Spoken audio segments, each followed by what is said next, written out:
Corporate Finance Excel Practice Problem. In this presentation, we will work a practice problem in Excel related to a balance sheet and the classification of current and non-current within it. Get ready because it's time to take a stance with corporate finance. Here we are in Excel. We're going to have our information on the left-hand side. We're going to put that into the blue area on the right-hand side. What we're doing is basically simply classifying within a balance sheet type of framework. So when we do this, recall that the balance sheet is going to be basically the accounting equation. So the components of the balance sheet are going to be assets, liabilities, and equity. I'm just going to call it equity. Whether that be, we're typically going to be looking at stockholders' equity, but if it was a sole proprietorship, it would be the owner's equity or a partnership equity. In other words, we're talking about assets minus liabilities is the equity accounts. Now, within the assets and liabilities, we're going to have subcategories, which are going to be these categories of current subcategory and non-current subcategory. So we want to get used to these classifications, and that's what we'll start doing here. So we've got our balance sheet, and then in the liabilities, we'll typically have current and non-current. So we want to think then balance sheet is going to be the accounting equation, assets equal liabilities plus equity, or assets minus liabilities equals equity, same type of thing, different format of the same equation. Then we want to start thinking about the classifications of different accounts within those categories. So once we start to break down the assets, we can then think about the assets as being, are these current assets or non-current? Current assets being more liquid, closer to cash, or things that we're going to consume or use on a more current type of basis. Non-current are going to be things that are going to be more long-term. So many of the assets, I would say most of the assets are typically going to be current. Anything that's not current, we're going to pull out of there. Typically, property, plant, and equipment is going to be an example of something that is not current. Now, the current assets are going to be things that we will typically classify simply calling them in a subcategory under the assets as current assets. Non-current assets could have other classifications as well, such as property, plant, and equipment, depreciable assets. So if it's non-current, that's not a specific category. That's just meaning it's not a current asset right what we're doing here now, and then we'll just keep on building on this. The liabilities, we have the similar calculation or categorization. We have the liabilities total. Then within the liabilities, we're going to have current liabilities, and then the non-current liabilities, which will typically be the long-term liabilities. For liabilities, the current liabilities are typically those that will be paid, because we usually owe something, usually cash, but paid something, whatever we owe, within the year. So it's an arbitrary number, 1 year out. If we're talking about something that's going to be due within 1 year out, if we owe something to a third party, current. If not, non-current. Okay, and then the equity, typically we don't have this classification of current and non-current in the equity. So if we're talking about something within the equity section, we're typically just going to say it's going to be non-current because we don't have this breakout of current equity and non-current equity in the same fashion that we do on the balance sheet account. So when we see equity, we'll just default to non-current. So let's take a look at our accounts here. We'll just start to classify these out. We have the retained earnings. Where is that? Is it an asset, liability, or equity? Retained earnings is actually part of equity. So we're just going to start to memorize this in our equation here. That's going to be part of equity. That's what net income will roll over into. And it therefore has no classification between current and non-current. So the default is simply going to be non-current. That's going to be the default. So if it's not current, it's going to be non-current for this practice problem. Then we have the accounts payable. Where does that fall? It's going to be a liability. It's something that we usually it's an account we use when we buy something like on the short term, like inventory or something. Therefore, it's going to be something that's going to be due within a year, therefore current. So current liability. So I'm going to say that one's going to be equal to current. And then we have the prepaid expenses. So prepaid expenses. Now this one's probably one of the more confusing ones because it says expenses in it. Therefore, you might say, hey, that's not a balance sheet account. It's got an expense in it. That's an expense account. But it's a prepaid expense, meaning we paid for it before we consumed what it is we bought. And therefore, it's on the books as an asset. The most common example being insurance expense, where we pay for insurance before they give us anything because the coverage is going to last a year into the future or whatever. If we bought a year's policy, it would last a year into the future.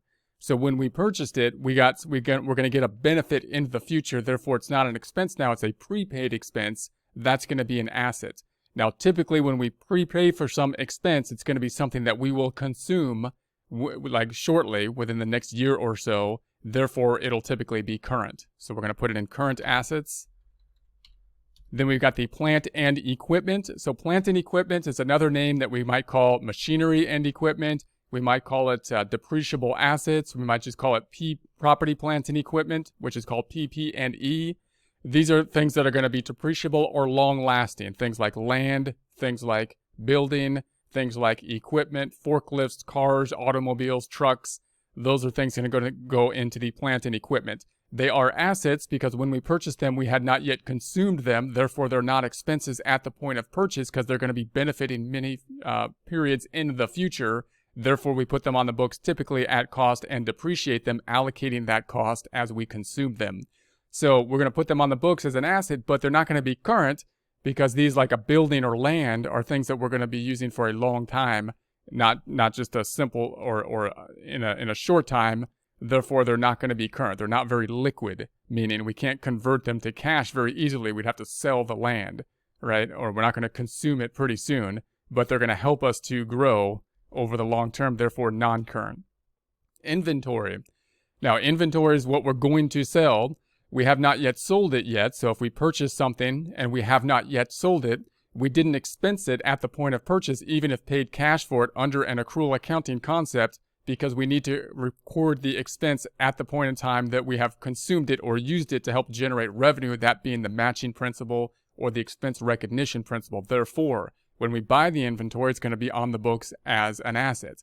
Now, we hope to sell it pretty soon. We hope then it's going to sell within like a year or so. Therefore, it would be a current asset. So we're going to say current common stock. That's going to be what we sell when we sell the ownership of the company. The company is owned by stockholders. They have their claim to the company by the common stock that has been issued to them. The issuing of the common stock represents basically capital investment by the owners into the company, capital investments that would then be returned to them at the liquidation of the company. Therefore, it's not an asset or liability, but equity. It's the owner's claim to the assets. The assets have claims by liabilities and the owners, the equity. This would represent the equity ownership. We don't typically break this out between current and non-current with regards to the equity accounts. Therefore, this is simply going to be non-current, that being the default. If kind of like neither of them, kind of, if it's not a current category, it'll be non-current. Bonds payable. Bonds payable, anytime you see payable, that means it's going to basically be a liability. So we're saying payable here, it's going to be a liability. Now, bonds payable depends on really the term of the bond, when it will become payable. Typically, I would default, if we don't have the term of the bond like we should, that it would be long-term, and therefore I'm going to put it on as non-current. If it was becoming due sometime within a year, then it would be a current liability. So I'm going to say non-current. Then we got the accrued wages payable. So once again, you might say accrued wages, I don't know, but payable, if at any time it says payable, you can say, well, it must be a liability. We're going to be payable, something that's going to be payable in the future. So you hear that word, you're going to say, all right, liability. Accrued wages represents wages expense that have accrued that we have not yet paid. So it's going to be on the books then as a liability, something that we owe. That we have not yet paid. It's typically going to be something that we owe fairly soon, sometime within the year. Therefore, it's going to be current liability because it's going to be due within a year.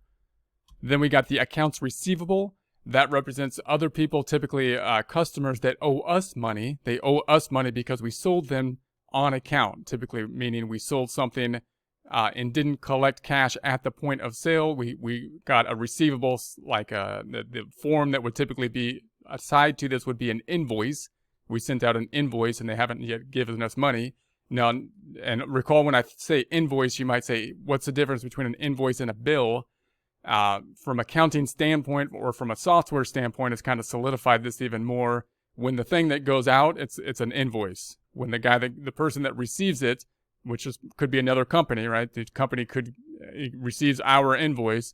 To them, it's a bill, right? To us, it's an invoice. To them, it's a bill.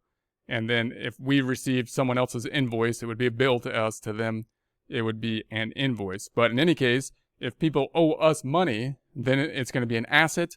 and we hope to get that soon, usually within 30 to 60 days. Therefore, it's going to be a current asset. We have capital in excess of par. Now, capital in excess of par, when you hear this capital, that might trigger, you should trigger kind of the equity section on the balance sheet, and that's going to be related to the issuance of the common stock. So we're going to issue the common stock oftentimes at par value, which will be kind of a set value, and then anything we get over and above that will go into another equity account called capital in excess of the par value. So once again, like common stock, this being linked to common stock, it's being part of, or these two accounts can be thought of basically as one account that we broke out to give us more detail. So therefore, it's going to be like the capital investment or the ownership investment, stockholders being the owners, stockholders then giving money for the common stock, therefore being part of equity, and therefore we're going to say it's non-current because there's no classification between current and non-current on the equity section typically. Then we've got the preferred stock. Now you see this stock thing again, so you're going to say, all right, that must be kind of maybe you're thinking maybe basically equity section or a claim to the earnings by the preferred stockholder. And therefore, that's not an asset or liability. You can think about it as basically part of the equity section, basically a claim of the preferred stockholders. Now, remember, the preferred stockholders are not basically the owners, or what we typically think of as the owners, because traditionally the preferred stockholders do not have voting rights in the company. So you might ask, why would it be preferred then? Because they have the initial claim to usually dividends or payments before the common stockholders have the claim to them. So then because of that first kind of claim, that's what makes it basically preferred. But in any case, we're going to say this is non-current. Then we have the marketable securities. Now, marketable securities, you might start thinking, well, that must be part of equity because it's like the securities, which is like the stocks, but that's not what we're talking here. Typically with marketable securities, we're talking about securities that the company purchased. So they're like an investment that the company purchased securities and invested in securities. Therefore, it would be on the balance sheet as an asset that was purchased. And typically when a company does that, it's a short-term investment. They're purchasing securities for the short term because they had excess cash, unless they're a company that basically is an investment company. Most companies, in other words, are companies that don't have their principal business for earning through investments with interest and dividends, but they do something else, right? They make something or they sell something, they sell food, they have a service, law firms or something like that. But they might have some extra cash that they don't want to distribute to the owners because they might use it soon. Therefore, they might park it somewhere where they can get a return on it, such as marketable securities, even though they're not a company that makes their principal income through the earnings of investments like marketable securities for interest and dividends. Therefore, we're going to say it's going to be current here. So there's our classifications just to get a look at the balance sheet and get kind of familiar with the balance sheet as we start to construct these balance sheet items.